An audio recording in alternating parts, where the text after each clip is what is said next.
On 13th March, 1610, Henry Wotton, the ambassador to Venice, sends a copy of Galileo's Siderius Nuncius to King James VI and I. With the dispatch, Wotton includes an accompanying letter to Robert Cecil, which reads, "I send herewith unto his majesty the strangest piece of news, as I may justly call it, that he hath ever yet received from any part of the world, which is the annexed book, come abroad this very day, of the mathematical professor at Padua, who by the help of an optical instrument hath discovered 4 new planets rolling about the sphere of Jupiter, besides many other unknown fixed stars. So upon the whole subject he hath first overthrown all former astronomy. And the author runneth a fortune to be either exceeding famous or exceeding ridiculous. By the next ship your lordship shall receive from me one of the above-named instruments, now to descend from those superior novelties to these below, which do more trouble the wise men of this place." Wotton's letter demonstrates his understanding of the significance of Galileo's book and the speed at which Wotton acquires it and sends it back to the king. Albert Van Helden suggests that the book's journey to distant England took close to a month. And G.B. Harrison speculates that April 1st, 1610 would be a date that the event was likely to have been known in London by one with good access to general information.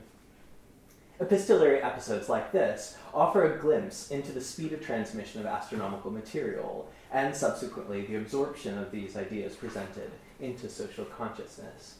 If time would allow, it would be revealing to walk you through the speed at which literary figures such as John Donne were acquiring and absorbing these ideas into their personal letters and into their poetry. In my thesis, I argue that early modern dramatists, if I may say it, similarly breathe in astronomical news that is in the air and breathe it back out into their plays. Specifically, I suggest that dramatists use astronomy as a tool for unsettling dramatic inertia. By inserting these astronomical elements into play texts, dramatists adjust levels of dramaturgical stasis and motion within a spectrum of effect, so how they're manipulating these items on stage, creating and alleviating tensions, constructing agency and identity, visualizing phenomena of wonder, and mapping plot structure. As theories of celestial motion exist in a state of fluidity within the Renaissance, dramatic absorption of the concepts also proves somewhat unstable. This instability works to a creative advantage within the plays, as dramatists borrow from a range of shifting ideas on celestial motion in order to direct narratives and to develop character. My thesis explores the dramatic function of astronomy within early modern drama and eliminates the role of celestial motion as a flexible and a potent dramaturgical apparatus. I'd suffer the fate of Galileo if I attempt to prove the argument of my thesis in the few remaining minutes. Instead, I'll offer a slightly confined and almost telescopic view into the way in which early modern dramatists worked with these materials. To do so, I'll narrow in on the most well-known dramatists for the period as a case study, but to be a bit cheeky, I'll use one of his lesser-known plays. It's difficult to look at Shakespeare's Cymbeline without noting the astronomical setting and celestial motif, combined with their mythological and alchemical cousins. Shakespeare garnered material from scientific innovation and the accompanying shifts in cosmological thought, which were fostered by astronomical exploration.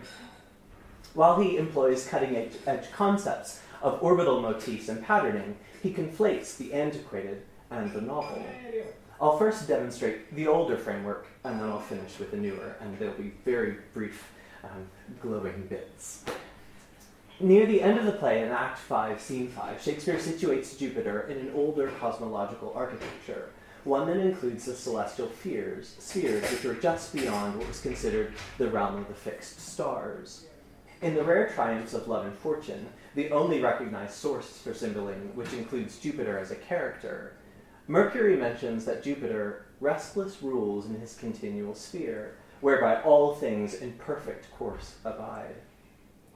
Shakespeare intensifies the image with detailed description, giving verbal cues and hints at Jupiter's positioning within the celestial spheres.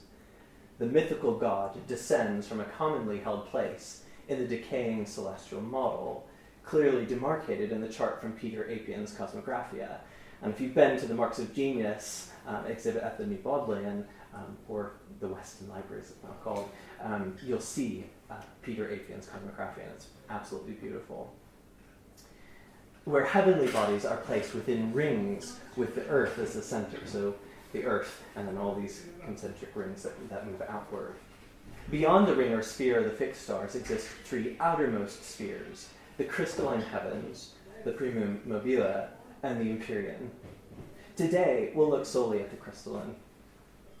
So Cecilius addresses Jupiter. Thy crystal window ope, look out. No longer exercise upon a valiant race thy harsh and potent injuries. And after he and the other ghosts are about to leave, Jupiter sends them away and says, and so away. No further with your din express impatience, lest you stir up mine. Mount, eagle, to my palace crystalline. In this scene, the ghosts and Jupiter verbally fabricate a visual entrance into regions beyond the physicalized heavens of Shakespeare's stage. And many of you may know that above the stage was actually a part called the heavens, and it had this physical representation of them. The crystal window and the palace crystalline denote the composition of Jupiter's palatial dwelling in the first outer sphere of the Ptolemaic system. By using these highly specific cosmological terms, Shakespeare precisely positions Jupiter as having descended through the first outer sphere. Through this and other elements of description, Jupiter is identified with the older cosmology as he descends and ascends through the spheres, and I could take you through each of these, which is really cool to do. At the conclusion of the play, so this is the newer part, when identities are revealed, King Cymbeline expresses his bewilderment and his amazement through a rhetorical question: does the world go round? Cymbeline's query aligns perfectly with the preoccupation of Shakespeare's scientific contemporaries, and indeed demonstrates the infusion of recent astronomical developments.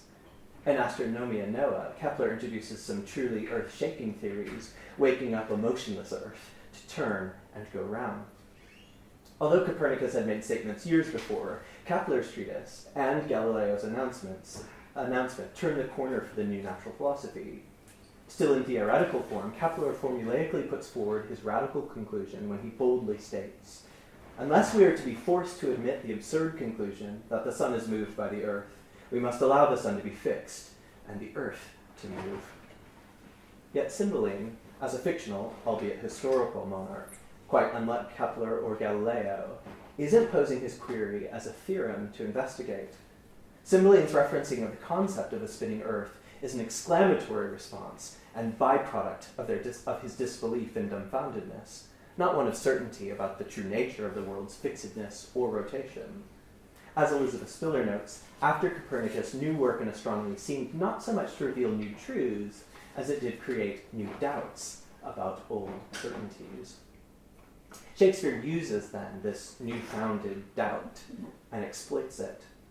The king is shocked by the possibility of Imogen, his daughter's appearance, and conjures the most unlikely process to communicate his surprise: the world spinning. Cymbeline's statement suggests the absurdity of such a notion, since a stationary world is accepted, but a rotating world pushes beyond belief.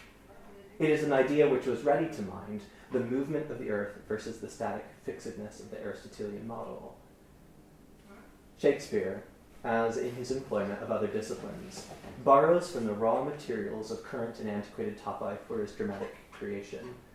From his use of the outer spheres in Jupiter's descent, he engages with the eclipsing model of planetary space and structure, using the soon-to-be obsolete framework of the substantive spheres as a fitting mold for the ancient mythological set-piece of Jupiter's descent.